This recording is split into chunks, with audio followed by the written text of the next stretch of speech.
যারা ভাইদের আপনাকে জানতে চাচ্ছি যে এই যে কথা বলছেন আপনারা যারা আমদানিকারকরা ক্ষতিগ্রস্ত হয়েছেন এই সময়ে এই রাজনৈতিক সহিংসতার সময় গত 50 দিনে মোটামুটি এই ক্ষতি পুষিয়ে নেবার মতো কি কোনো উপায় রয়েছে কিনা আসলে আপনাদের? ধন্যবাদ।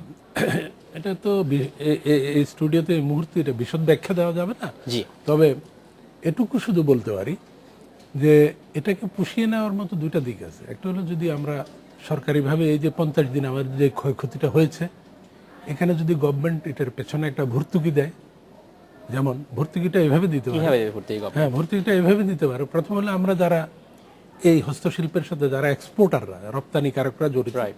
আমরা ব্যাংক থেকে কিছু ঋণ নিই এবং এই ঋণটা আমরা একটা প্যাকিং ক্রেডিট হিসাবে নিই, কারণ মাল উৎপাদনের জন্য আমাদেরকে এই টাকাটা নিতে হয় অ্যাডভান্স, যেটা আমি পর্যায়ক্রমে আমার প্রডিউসারকে গ্রামে গঞ্জে যেখানে ছড়িয়ে ছিটিয়ে আছে, যেখানে ক্লাস্টার এরিয়াতে আমার প্রোডাকশন না হয় সেখানে আমাকে ওদেরকে এই ওয়েজেসটা দিতে হয়। তো এটার একটা ইন্টারেস্ট রয়েছে ব্যাংকে। এই ইন্টারেস্টটা যদি এই সময়কার জন্য মৌকুব করে দেয় সরকার, আপনি তো লোন নিয়েছেন বেসরকারি ব্যাংক থেকে, তো সেখানে সরকার কিছু বলতে পারে? বেসরকারি ব্যাংক হলেও সরকারের তো একটা দায় দায়িত্ব আছে এখানে। সরকার যদি মনে করে, এবং আমি মনে করি বেসরকারি ব্যাংকের যারা আছেন, কর্মকর্তা আছেন, তাদেরও এই উপলব্ধিটা আছে। আজকে আমরা যারা হস্তশিল্পের সাথে সম্পৃক্ত, আমরা তাদের সাথে কাজ করে আসছি, অনেকদিন ধরে কাজ করে আসছি, তাদের ব্যাংক থেকে আমরা সুযোগ সুবিধাগুলো নিচ্ছি, কিন্তু আমরা তো ইচ্ছাকৃতভাবে এই অবস্থানে আজকে আসি না। আজকে দেশের পরিস্থিতির উপর আজকে বলা হচ্ছে 75,000 কোটি টাকা যে আমাদের মানে শেষ হয়ে গেল, মানে যেটা ইনকাম জেনারেটিং সোর্স ছিল পুরো বাংলাদেশে, সেখানে হস্তশিল্প এটার একটা পার্ট। এবং আমরা আজকে দেখেন, আপনাকে একটা ছোট্ট এক্সাম্পল দিই। আমি এখানে আসার আগে স্টুডিওতে আমি একটা পত্রিকা দেখতেছিলাম, প্রথম আলো, এবং প্রথম আলো পত্রিকাটা আমার দেখে আমি এই জিনিসটা আমার মনে আসলো যে এটা তো it's a relevant, I can speak over here. এখানে একটা ছবি দেখছে, ক্রেতা, প্রথম আলোতে আসছে 23শে ফেব্রুয়ারি। ক্রেতা না থাকায় হতাশ চণ্ডীদাস, মেয়ের বিয়ের জন্য অর্থ জোগাড় করতে কারু পণ্য নিয়ে শনিবার তিনি যশোর থেকে ঢাকায় আসেন।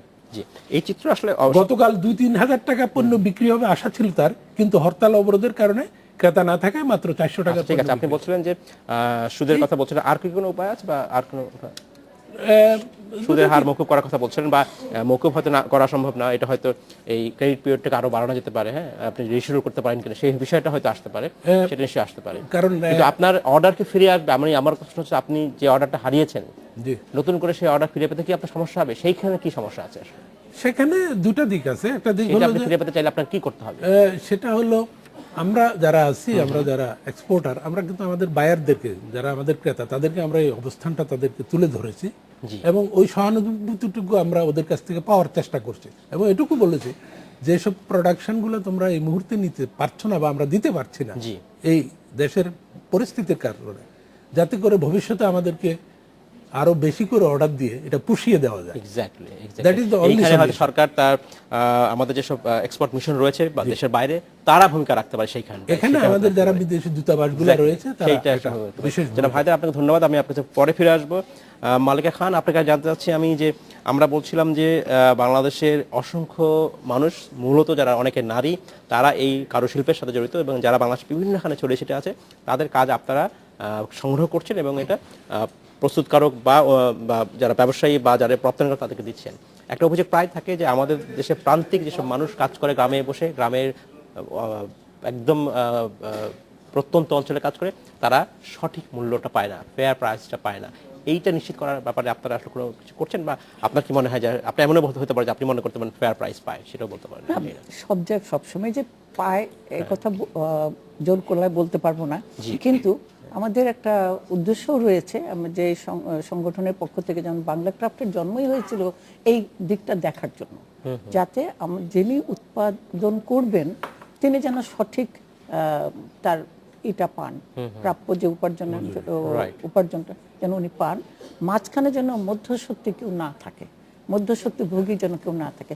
সেই জন্য আমাদের সমিতিটার নামই রাখা হয়েছে ওইভাবে যে উৎপাদনকারী এবং রপ্তানিকারকদের সমিতি, অর্থাৎ তারা সরাসরি কাজ করবে আরেকজনের সাথে, মাঝখানে যেন কেউ না থাকে।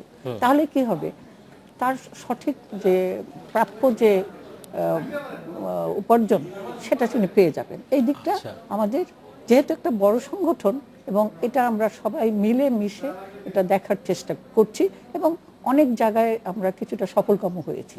এর বাইরে অনেক কিছু হতে পারে, যেমন ধরেন আমাদের এই সংগঠনের সদস্য কারা, আরং আছে, কুমুদিনী আছে, কি বলে কারিকা আছে, তারপরে অন্য অন্য যে ছোট ছোট নিপুণ আছে, উত্তরণ আছে, জয়া আছে, তারপরে কার কথা বলবো আর কার কথা বলবো না, অনেকের কথা বলতে কনিষ্ক আছে, অনেক অনেক রকম প্রতিষ্ঠান আমাদের সাথে জড়িত আছে। প্রত্যেকের সাথে কেউ না কেউ জড়িত, তারা সঠিকভাবে দেন বলেই আমরা জানি।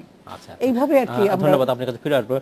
জনাব হায়দার, আপনাকে জানতে চাচ্ছিলাম যে আমরা বলছিলাম যে এই যে এক্সপোর্ট বাজারের কথা বলছিলাম, এখন যেসব পণ্য আপনারা বলছেন যে অর্ডার পাচ্ছেন না, এইখানে একটা জিনিস হচ্ছে যে আমার প্রোডাক্ট যদি প্রাইস কম্পিটিটিভ হয়, আমার প্রোডাক্ট যদি ভালো হয়, নতুনত্ব থাকে, অবশ্যই এই অর্ডারগুলো আপনি পাবেন। এই ক্ষেত্রে আসলে এই মুহূর্তে আপনার কি মনে হয় যে আমাদের এক্সপোর্ট মার্কেটকে আরো একটু সামনে নিয়ে যেতে হলে চ্যালেঞ্জগুলো কোথায় আছে? আমার মনে হয় এই কথাগুলো আমরা আগে আরো দু একবার বলেছি। সেটা হচ্ছে যে কোনো পণ্যেরই বাজারজাত করার জন্য বিদেশে মানে রপ্তানির জন্য এর গুণগত মানের প্রয়োজন, যেমন প্রোডাক্ট ডেভেলপমেন্ট। তো এটার জন্য প্রপার একটা ইনস্টিটিউট দরকার, যেমন ডিজাইন এন্ড এটা কি করবে এটা সরকার? এটা তো প্রাথমিকভাবে প্রত্যেকটা দেশে, আপনি আমাদের নেবারিং কান্ট্রি দেখেন, ইন্ডিয়া, শ্রীলঙ্কা, মালয়েশিয়া, ইন্দোনেশিয়া, সবাই কিন্তু সরকারিভাবে এই ডিজাইন সেন্টারগুলো আছে।